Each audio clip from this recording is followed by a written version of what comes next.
Our theme this month is How Miraculous Life Is, and today's topic is now, the Miraculous World Within. You know, at this time of the year, it's so valuable for each of us to celebrate that miraculous world within ourselves, accepting in gratitude what Dr. Ernest Holmes wrote a book about, called This Thing Called Life. And then he wrote another book titled This Thing Called You.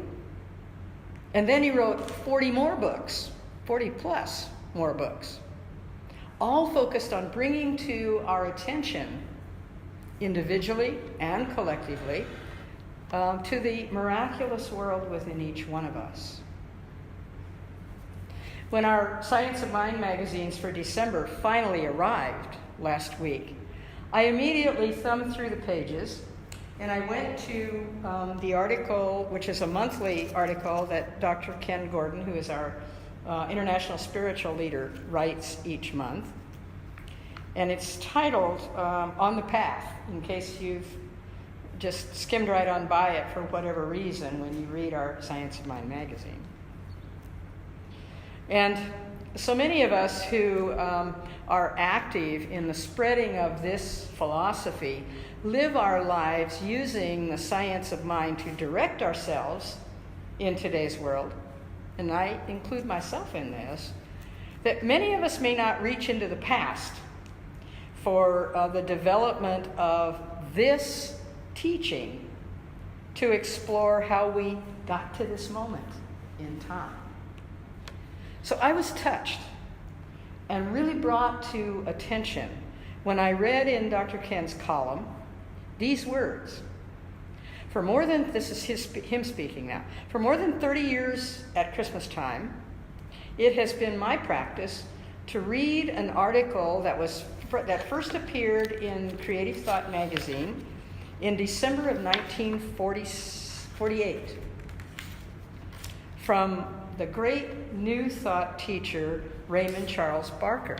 Some of you may remember the name Barker because we have a class that we teach that we use Dr. Barker's book as our text. And then Dr. Ken shared an excerpt from that article that he read of Dr. Barker's, titled Wise Men Follow Stars. I'm not going to read that to you because you can go right over there to that table, get the magazine if you don't already have it, and read it for yourself. However, the aha for me was that in Dr. Ken's words and in the words of the quote from Dr. Barker was, wow, just look at the wisdom in those thoughts coming from the past.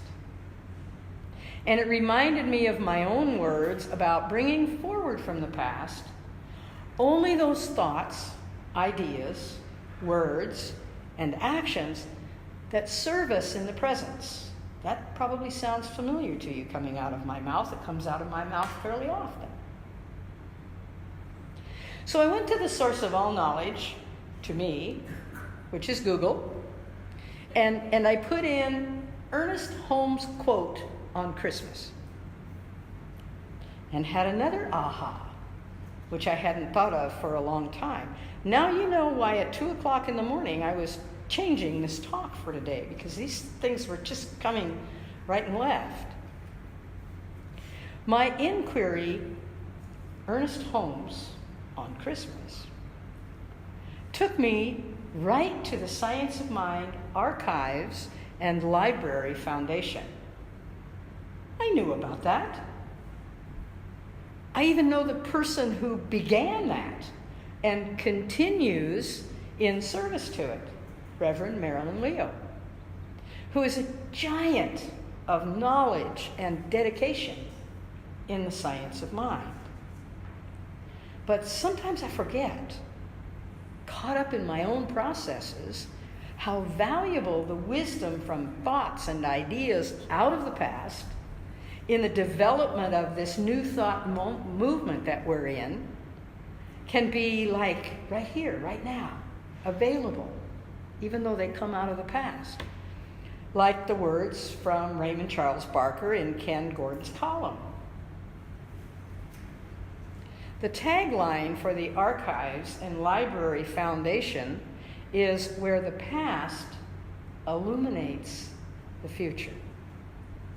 And it presently contains over 12,000 articles, books, recordings, which are accessible. They're even working on archiving our beloved Creative Thought magazine.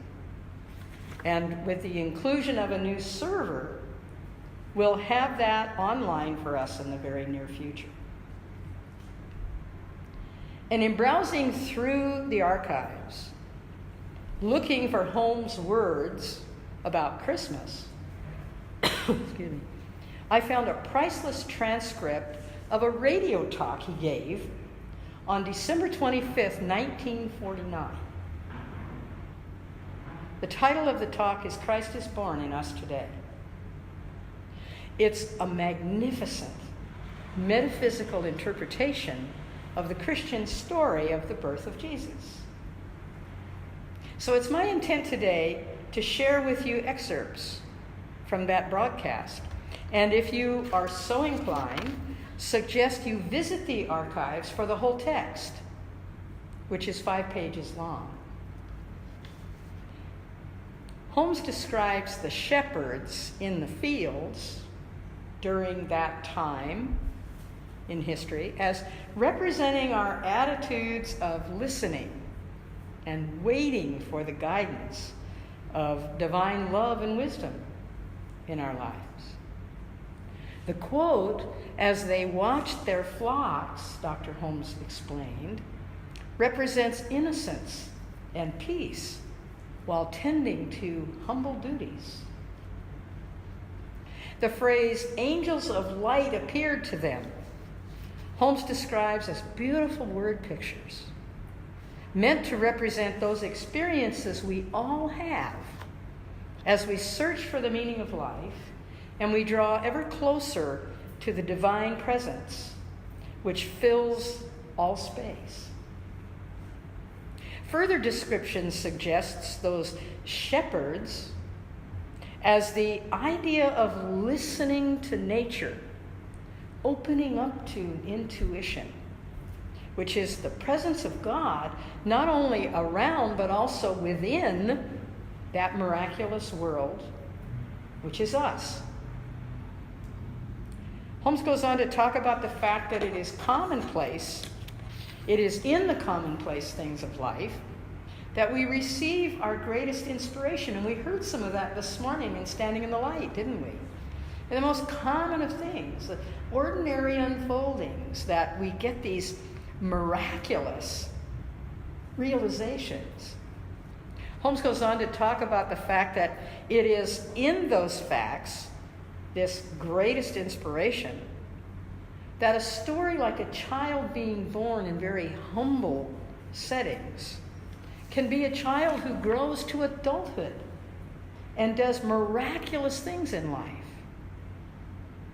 He reminds us that too often we look for great events, not realizing that the greatest events that transpire in any person's life are those when he or she is closest to his or her source of being. That's when the glory shines in that life. When we are connected with divine presence and listening to the voice of intuition, because that's the connection, listening to our intuition, we come into a consciousness of peace and realization that we all belong to one human family. In this story, Holmes is telling of the babe of Bethlehem, the child of God, represents the sanctuary of love within the heart of each one of us, each one of Spirit's creation. How are we doing at demonstrating that in our own lives and encouraging it in others by our own actions?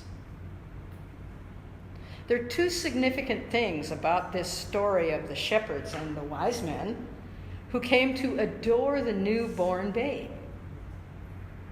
While the shepherds represent the intuition and the feeling, the wise men represent the necessity that the intellect, as well as the heart, should recognize the presence of divine spirit in and through everything. And for those of you who've been taking classes for a while, you are so aware of this, that it's both the head and the heart that come into sync in this philosophy. You can enter it either way, either through the head or through the heart. But the picture completes itself in our lives individually when we recognize that it's bringing the two into sync that makes that awareness of divine presence ever in our minds.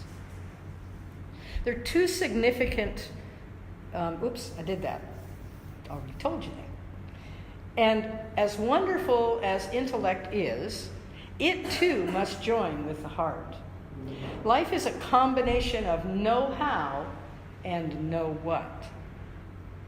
The know-what is a thing of feeling, and it is born with us, as you know. The emotions came with you.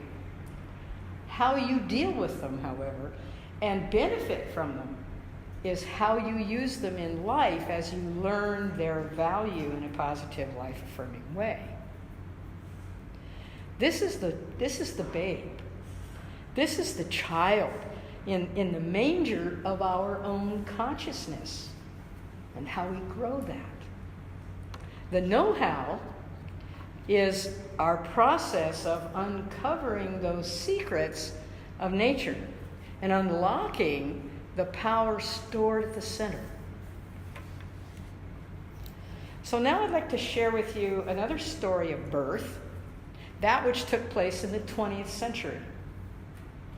At the time in history when the story of Jesus was unfolding, the known world was small in territory, based on the travels of its inhabitants. But in the 20th century, with trains, planes, rocket ships, and television, we have a much broader and faster connection with the world around us, don't we? One might even describe that as a small world, after all. WD Enterprises, now known as Disneyland Imagineers, created a boat ride for the 1964 New York World's Fair. The boat ride was then known, as it was being created, as Children of the World, and presented as a salute to UNICEF. Remember UNICEF? United Nations Children's Fund. Its name, though, the boat ride, was later changed to It's a Small World, as it celebrated the happy spirit of children all around the world. And because a song was written for that specific purpose. Because of It's a Small World success at the World's Fair, it was decided to bring that to Disneyland in Anaheim, California. So although Disneyland opened in 1955, Small World didn't appear until 1966. And it was loaded on a train and brought from New York City and reassembled with some add-ons in 1966. And the main reason they decided to do that was because while it was in New York at the World's Fair, it sold over 10 million rides just during that one presentation. So at the grand opening in Anaheim in 1966, 30 officials from various nations came, and also 16 children from 16 different countries around the world were invited and attended. And those children brought water with them from the 7 oceans of the world and from 9 major lagoons, kind of like the seas like the Mediterranean and other seas like that aren't categorized as oceans. And they poured that water into the water that surrounds the small world structure that the boats ride all the way around and through. Not surprising is that the song It's a Small World After All is the most played and the most translated song in music history. That gives me chicken skin. Even though I'm not all that surprised by it, it gives me chicken skin to realize that. It plays about 1,200 times a day during a 10-hour operating day at every Disney park around the world. Now, I know for some people that song is incredibly repetitive and perhaps continues to play in your head for hours or days after you hear it. What a magnificent story that is in and of itself. That once we get it in ourselves, it's there. It's there. Its message, now heard every day for 54 years, is meant to convey the spirit of global unity, understanding, imagination, and peace. And when you boat past a world of miniature, super cute dolls, representing over 100 now, 100 different cultures and nationalities inside that structure. Dancing, whirling, playing instruments native to their lands. It's really easy to let your heart be filled with the kind of peaceful optimism that the original attraction was founded on and continues to be all about. And at this time of the year, the costumes even reflect the season. And the music is interspersed with Christmas music. I was there last year with 2 of my great-grandchildren.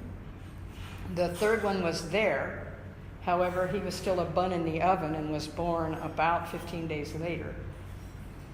But to watch the looks on the children as they move through that and see those Christmas costumes and hear first, It's a Small World After All, and then Jingle Bells, and then It's a Small World After All, and then another Christmas song, is incredible. And it's all timed and lit and moving in perfect sync.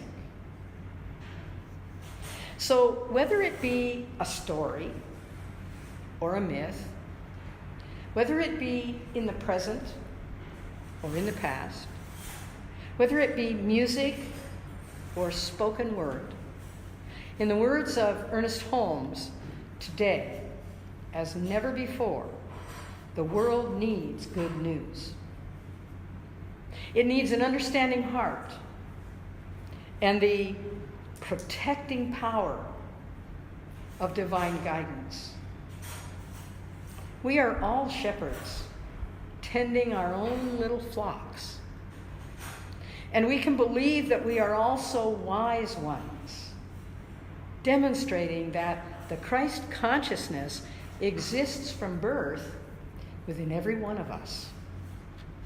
And so it is. And so it is.